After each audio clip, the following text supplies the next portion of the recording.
Hello, everybody. Welcome to another day of our Bible reading. We are in December. It's December 6th, and it's day 340 of the year. If you are joining with us in order, this is exciting. This is a huge accomplishment, I think, if you made it this far. And we're going to keep going. Today we are in Hosea chapter 4 and chapter 5 in the Old Testament. So we'll start there. So chapter 4 of Hosea, the Lord's case against Israel. Hear the word of the Lord, O people of Israel. The Lord has brought charges against you, saying, there is no faithfulness, no kindness, no knowledge of God in your land. You make vows and break them. You kill and steal and commit adultery. There is violence everywhere, one murder after another. This is why your land is in mourning, and everyone is wasting away. Even the wild animals, the birds of the sky, and the fish of the sea are disappearing. Don't point your finger at someone else and try to pass the blame. My complaint, you priests, is with you. So you will stumble in broad daylight, and your false prophets will fall with you in the night. And I will destroy Israel, your mother. My people are being destroyed because they don't know me. Since you priests refuse to know me, I refuse to recognize you as my priest. Since you have forgotten the laws of your God, I will forget to bless your children. The more priests there are, the more they sin against me. They have exchanged the glory of God for the shame of idols. When the people bring their sin offerings, the priests get fed. So the priests are glad when the people sin. And what the priests do, the people also do. So now I will punish both priests and people for their wicked deeds. They will eat and still be hungry, and they will play the prostitute and gain nothing from it, for they have deserted the Lord to worship other gods. Wine has robbed my people of their understanding. They ask a piece of wood for advice. They think a stick can tell them their future. Longing after idols has made them foolish. They have played the prostitute, serving other gods and deserting their God. They offer sacrifices to idols on the mountaintops. They go up into the hills to burn incense in the pleasant shade of oaks, poplars, and terebinth trees. That is why your daughters turn to prostitution, and your daughters-in-law commit adultery. But why should I punish them for their prostitution and adultery? For your men are doing the same thing, sinning with whores and shrine prostitutes. O foolish people, you refuse to understand, so you will be destroyed. Though you, Israel, are a prostitute, may Judah not be guilty of such things. Do not join the false worship at Gilgal of Bethaven, and do not take oaths there in the Lord's name. Israel is stubborn, like a stubborn heifer. So should the Lord feed her like a lamb in a lush pasture? Leave Israel alone, because she is married to idolatry.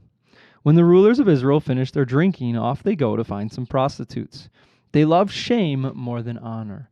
So a mighty wind will sweep them away, and their sacrifices to idols will bring them shame. Chapter 5, the failure of Israel's leaders. Hear this, you priests. Pay attention, you leaders of Israel. Listen, you members of the royal family.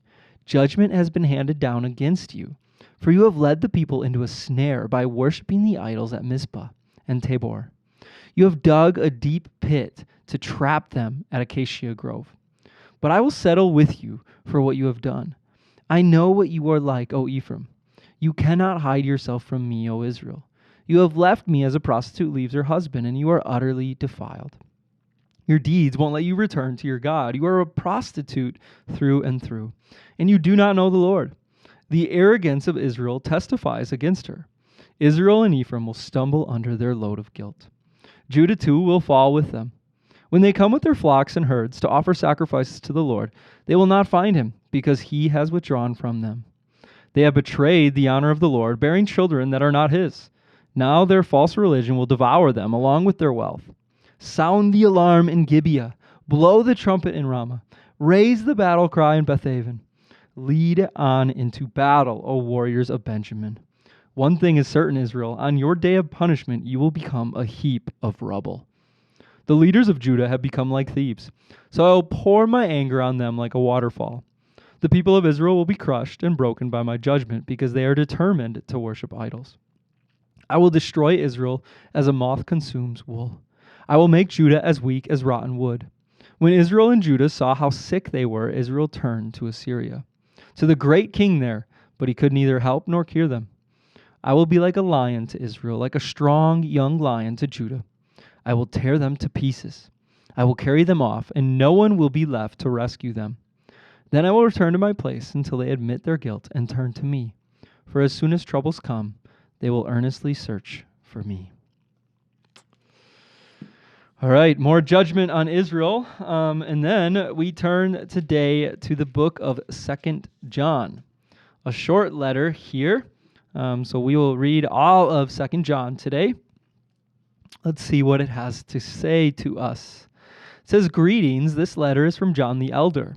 I am writing to the chosen lady and to her children, whom I love in the truth, as does everyone else who knows the truth, because the truth lives in us, and the truth lives in us and will be with us forever.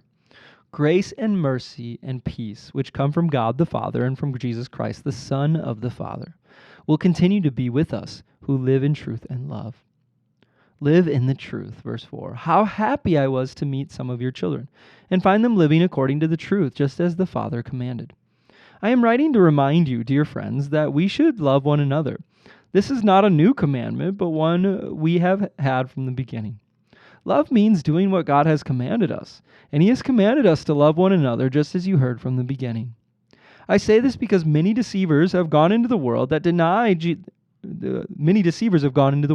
deny that Jesus Christ came in a real body. Such a person is a deceiver and an antichrist. Watch out that you do not lose what we have worked so hard to achieve. Be diligent so that you receive your full reward. Anyone who wanders away from this teaching has no relationship with God, but anyone who remains in the teaching of Christ has a relationship with both the Father and the Son. If anyone comes to your meeting and does not teach the truth about Christ, don't invite that person into your home or give any kind of encouragement. Anyone who encourages such people becomes a partner in their evil work." Conclusion, verse 12. "I have much more to say to you, but I don't want to do it with paper and ink. For I hope to visit you soon and talk with you face to face. Then our joy will be complete. Greetings from the children of your sister, chosen by God." All right, and then we jump over to Psalm. We are in Psalm 125 today. Psalm 125, verses 1 through 5. It says, "A song for pilgrims ascending to Jerusalem. Those who trust in the Lord are as secure as Mount Zion. They will not be defeated, but will endure forever. Just as the mountains surround Jerusalem, so the Lord surrounds his people, both now and forever. The wicked will not rule the land of the godly, for then the godly might be tempted to do wrong. O Lord, do good to those who are good, whose hearts are in tune with you. But banish those who turn to crooked ways. O Lord, take them away with those who do evil. May Israel live in peace." And then we close the scripture section of our reading today with Proverbs 29. Proverbs 29, verses 9 through 11. It says, "If a wise person takes a fool to court, there will be ranting and ridicule, but no satisfaction. The bloodthirsty hate blameless people, but the upright seek to help them. Fools vent their anger, but the wise quietly hold it back." All right, so that's our scripture reading of the day, and then we look at our Oswald Chambers quote of the day for December 6th. And again, you can find an extended version of each of these quotes. It's a great thing. You can subscribe to it, get it in your email every day. You can get the book. I know Phil's been showing the book and reading from the book a little bit while doing the readings when he's in the office. It's a great daily devotional to let sit in, let your mind go through, and just to hear the heart of the Lord.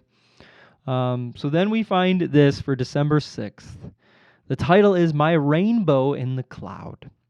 When I have really transacted business with God on the basis of His covenant, letting everything else go, there is no sense of personal achievement, no human ingredient in it all. Instead, there is a complete, overwhelming sense of being brought into union with God, and my life is transformed, and it radiates peace and joy. Genesis 9:13 says, "I set my rainbow in the cloud, and it shall be a sign of the covenant between me and the earth." I love this, and I'll share some of my perspective. on this. So he says, when I really have transacted business with God on the basis of his covenant, letting everything else go, there's no sense of personal achievement, no human ingredient in it at all. And I think about this, and you might wonder what that looks like, right? And in the natural, I think the easiest thing to think about is like, oh, when I do something for God, whatever that might be. And that's a big box to check. Doing something for God is loving your neighbor. Doing something for God is helping somebody in the store. Doing something for God is praying for somebody. Doing something for God is choosing not to do something if it's in obedience. Choosing something for God, it can be super small and just as impactful as something that's super big. But I think from a firsthand experience, there are times, I think, as a pastor, especially one, if you speak and preach, a lot of times you feel like you just gave a horrible message, and everybody's like, "Oh, it's so good," and you're like, "No, that it was not good at all."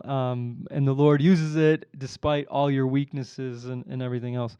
But once in a while, you will maybe, hopefully, feel like, man, I knocked that out of the park. And I say that with a grain of salt because for me, and this is just my story, in that moment where, for whatever reason, I was able to get my heart in a place where the Lord could hopefully speak through me. And the feeling of success, the feeling of me saying like, oh yeah, knocked that out of the park, might be the feeling of like me saying like the Packers won by a lot this weekend or something like that. Like I had nothing to do with the Packers winning, but I'm pumped because I'm a fan. So I'm like, yeah, we knocked it out of the park. And it's this just utter joy and this union with the Lord. It's not about me. And I think, a lot of times when I'm trying to do it for me, those are the times where I like fall short, or those are the times where like, man, that really sucked, or I miss it, or maybe I preach on something that the Lord didn't want me to preach on, or, whatever. But there's certain times where it just feels like, you were in line with what the Lord was doing. And, Oswald Chambers, right? There's this complete, overwhelming sense of being brought into union with God, and my life is transformed and radiates joy and peace. And this is why somebody like me who I struggle with whether it's false humility or just, I hate it when people say like, oh, that was such a good message. It's just, I don't know why. I just hate it. I hate it. And because I always think that they're just lying or just, it's the thing that you say, right? Nobody's going to be like, yeah, you were terrible. Like, look at all these, mess ups that you made, kind of a deal. That doesn't happen necessarily. And even in these moments, it's like, I don't want to be congratulated or told good job on something, because for me, I'm reflecting on like the goodness of the Lord and my union, as Oswald Chambers says, with the Lord, and it's so peaceful and good. And I think, if we can learn to more and more serve with that true, genuine heart, we'll see more and more union with the Lord. All right, so that's just my little story side of the whatever. Maybe you connect with that, maybe you don't. But I thank you again. Once again, that's day 340. We have 24 days left, everybody. We're almost there. 3.5 weeks. It's awesome. Thanks for joining us, and we'll see you again tomorrow. Bye, guys.